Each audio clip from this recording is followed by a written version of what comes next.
So when we travel, sometimes things don't go our way, especially with the airlines the way they are now. And that happened to us.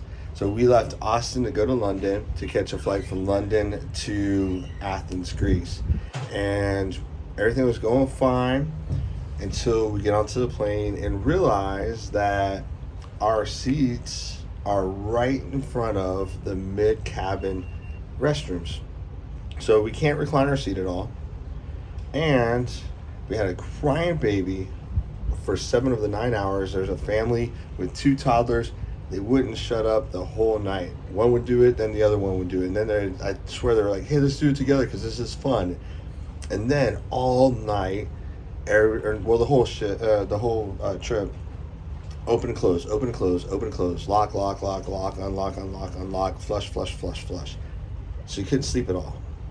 About 3 o'clock in the morning, I get a text that says, we regret to inform you, but your flight has been canceled to Athens. But we've booked you on a flight for the next day that gets you in at 12:05. Well, that's cool and all, but that didn't do me any good because our crew's ready to be on the boat at 1 o'clock. And the airport is 45 minutes away. So we're trying to figure out what to do. We spent about 45 minutes in one section, and they're like, hey, we're so busy, I need you to go downstairs to baggage claim to get your luggage, check out, enter the country, and then we'll figure it out from there. So about 2 hours of waiting, and we get that taken care of, and they're like, well, we can get you to Cyprus. I'm like, no, I need to go to Athens. So they took and canceled the flight for us to go to Cyprus. And they're like, well, we got you on a flight to Turkey. I'm like, well, when is it getting to Athens? They're like, well, there's no flights from Turkey to Athens. So I'm like, well, don't send me to Turkey. And I'm talking to the lady because there's this huge crowd. And she's like, yeah, we canceled 50 flights. So if you figure 200 people per flight on average, because some planes are bigger than others, that's 10,000 people if they were all full that need to get rebooked.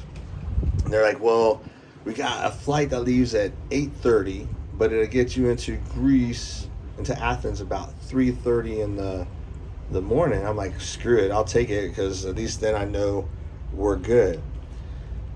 So they're like, we'll come back at 6:30 and we'll get you all taken care of, because they had us on standby. So we get there about 6, get in line, and they're like, well, you have to really come back at like 7:30 because the flight doesn't close till then. And so I had come back, and they're like, well, let's see. And then finally they had 2 seats. We didn't sit together, and I was like, I don't care where we're sitting at. I'll sit in the toilet. I just need to get to Athens. So they're like, all right. So they get the tickets. They work on getting our luggage moved over. By this time, the plane's leaving in 35 minutes, and we're in Terminal 5, and we had to go to Terminal B. So, and we started to go through security. So we run to security. We get everything. My wife travels with medicine that always gets caught, so we have to go and get it examined and stuff like that, so it further delays us.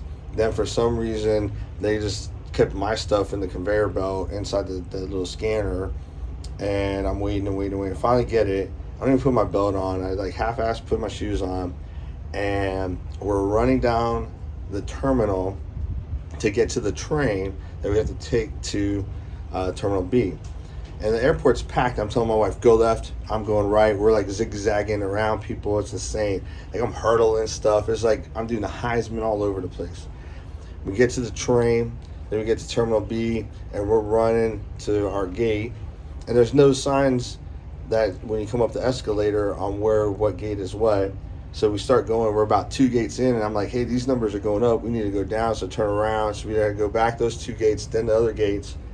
And as soon as we get there, then we get an announcement. The flight's delayed because we're waiting for crew to come in from another delayed flight. And I'm like, what? You couldn't tell me this? We're like huffing and puffing. We're old and out of shape and stuff like that. You can't be doing this stuff to old people. Then about 10 minutes later, the pilot's like, well, due to weather, we have a 2-hour wait. So we should be getting into Athens about 5 a.m. or so. So I'm like, screw this. I'm going to get some food because I'm hungry. So as soon as I left to go get food, my wife calls me. She's like, hey, they're boarding the plane. I'm like, how do we go from the 2-hour wait to boarding now? So we board the plane.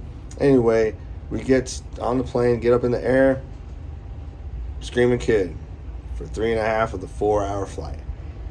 We land about 3:30, 3:45, and then we finally get to the hotel at 5 in the morning to be at the port at 1 o'clock to board the plane. So, oh, and I forgot another important thing about how disastrous this flight was.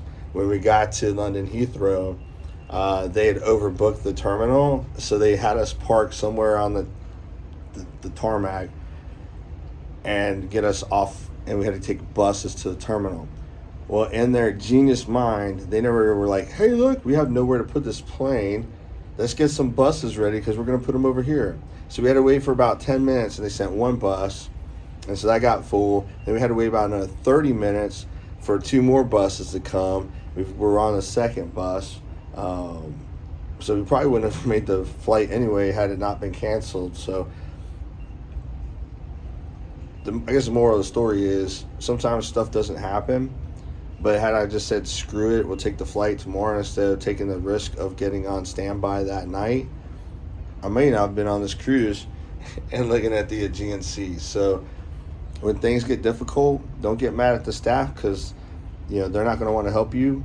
I was super nice and friendly. I was like, hey, you need some Starbucks or something? I'll get you some coffee. I was being super polite, and I could tell that they were working their ass off to get us onto this flight, because there were other people that weren't so nice, and they're like, oh, yep, there's nothing available. You're going to have to come back tomorrow. So just treat people with respect. They're not the ones canceling the flight, and they're the ones dealing with the people that got their flights canceled. So just be cool, relax, and enjoy the view.